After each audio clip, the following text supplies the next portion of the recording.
Well, good morning, folks. Nick Reagan here from our First Alert Desk as we continue to track a First Alert weather day and some potential flooding spots in downtown Charleston. Let's take a look here at our road closures map in the last half hour or so in the city of Charleston. We've seen more of these red lines appear. We're looking at closures on places like Bar Street and, of course, down by the Battery. These are places that normally get those road closures fairly early on whenever there is a chance of rain.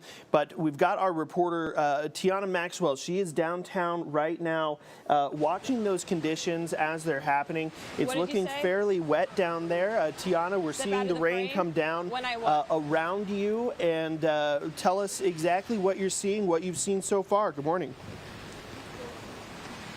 Good morning, Nick. As we know, the rain has been coming down all morning, and it's not really letting up. Even as I was driving over here, I'm on the section of Rutledge Avenue and Radcliffe Street, rather. And even while I was driving over here, I saw lots of water build up, lots of traffic. Rain and traffic clearly does not mix. Even behind me over here at this intersection, there's lots of water build up. I'll have my photographer give you a look at that.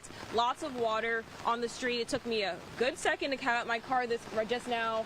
So we do want to say to anyone that's driving right now in the traffic downtown, be careful. Lots of water. Just be careful driving through these large puddles of water. And yes, back to you. All right, thanks so much, Tiana, there in downtown Charleston, keeping us updated with the very latest. Let's take a look at what's going on right now, the very latest here from the Live 5 Alert Desk as we are tracking what is a First Alert weather day. This is a look into downtown Charleston. A lot of you, if you're in the Charleston area, have recently gotten that notification on your phone, the emergency alert going off for a flash flood warning that has been issued for the Charleston metro area. And here's the reason why, or one of the reasons why. We've already had some very significant rainfall today, 1 to 2 inches just in the last couple of hours. And here's what you need to know about this First Alert weather day. It goes through late this morning, rain heavy at times with some flooding possible over the next especially 1 to 2 hours. So all this rain coming out of the Gulf of Mexico, streaming across North Florida where there's severe weather. And we are keeping an eye on a couple of storms that are even close to home now. Let me take off that bottom there. And what you can see is a lot of red here now on the map across lower Charleston County and coming up from the Beaufort area. This is our best potential for flooding today. We are keeping an eye on one cell right now. This right here, this area right here has been showing some signs of rotation, perhaps a water spout off the coast of Fripp Island a short time ago.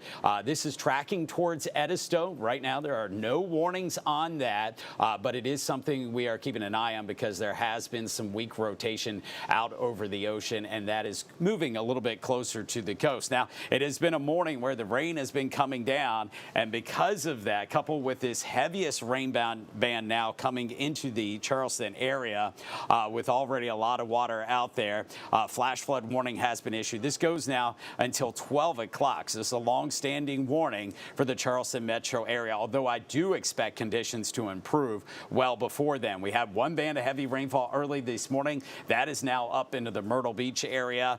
In the wake of that, weather kind of relaxes a little bit, and then it picks back up, and that's what we're getting around the Charleston area with that corridor of red there starting to move northward through the Ace Basin, coming up through Edisto, now starting to pick up on Wamala, on Kiowa and Seabrook as well, where it is pouring. Not a very nice Thursday morning whatsoever.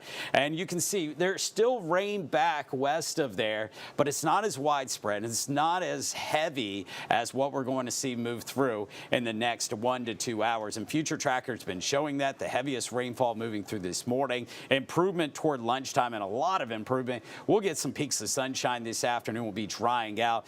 Big story later today, though, won't be the rainfall. It'll be the wind that's going to pick up on the backside of the storm system. Already a little breezy, but it will get much gustier later today. So here's how much rain we have to go, perhaps in some spots. Another couple of inches of of rain on top of that 1 to 2 that we already have. Notice lesser amounts the farther inland you are. We do have wind advisories up. This goes until 8 o'clock this evening, as that wind will be picking up as the day wears on. And you can see wind gusts 40 to 45 miles per hour, especially out over Lake Moultrie, the gustiest of winds, and along the coast. Here's a look at how that rain, or the wind rather, picks up. Notice gustiest early today, farther inland. Now, as that rain kind of subsides along the coast, the wind will start to pick up, and we could have some wind gusts 30 to 40 miles per hour later this morning into this afternoon. So we'll get windier out there as the day wears on. Of course, we'll keep you updated with the very latest from here at the Live 5 Alert Desk as we go through today. As some of that wind, especially with how much water we've had, how much rain we've had out there, wouldn't be surprised if we have some trees coming down later today. So that could be an issue on the backside of this storm system. There's a look at your forecast for today. Once again, the best chance of rain right now as we speak. Over the next couple of hours, that chance of flooding, and then we'll see things improve as we go into the afternoon. It's been a mess so far out on the roadways. Do want to bring in Alicia Wimberly. We'll switch over to the traffic map here, and what we're going to show you is how the roads are very messy out there already. We have numerous accidents. So let's toss it on over to Alicia and get updated with the very latest on that morning drive. Alicia.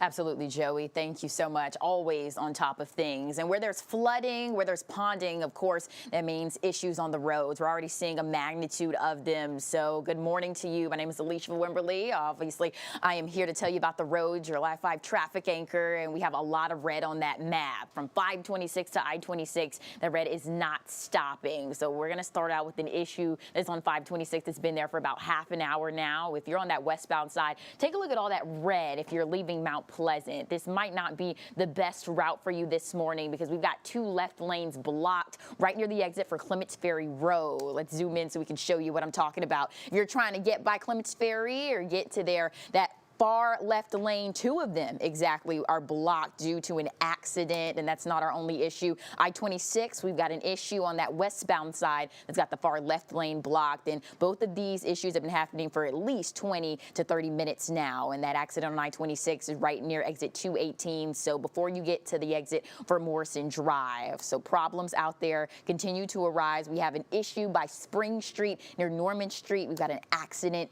right near West Ashley High School. For everybody that's trying to get to West Ashley High School, this is going to be for you. That crash, it's a lot of red in that area on Glen McConnell Parkway. So let me just jump out there to this issue on 526. Traffic is moving and it's going slow. We're dealing with a lot of rain here. We're really urging you to leave early if you can. If you can work from home, we are probably going to suggest you doing that just because the roads are really, really packed today. And obviously, we're seeing accidents everywhere. But obviously, if you got to go to work and take the kids to school, you have to do that. Just please take your time this morning. If you can, try to find your best alternative route. Traffic is moving on the interstate, but we are dealing with those 2 big issues. But here's the kicker. Well, obviously, we have a lot of rain ponding, like Joey said. Downtown Charleston, we're seeing lots of road closures. So if you're trying to get to Cannon Park, Haygood Avenue by Fishburne Street, Hugie Street at King Street, East Bay Street at South Street. But these are not our only closures. There is about 9 of them, and they continue to rise. So you can go to our website at live5news.com for the latest list of road closures. We have that live and in action for you. But take a look at drive times. It's going to take you an hour now just to get from Summerville to downtown,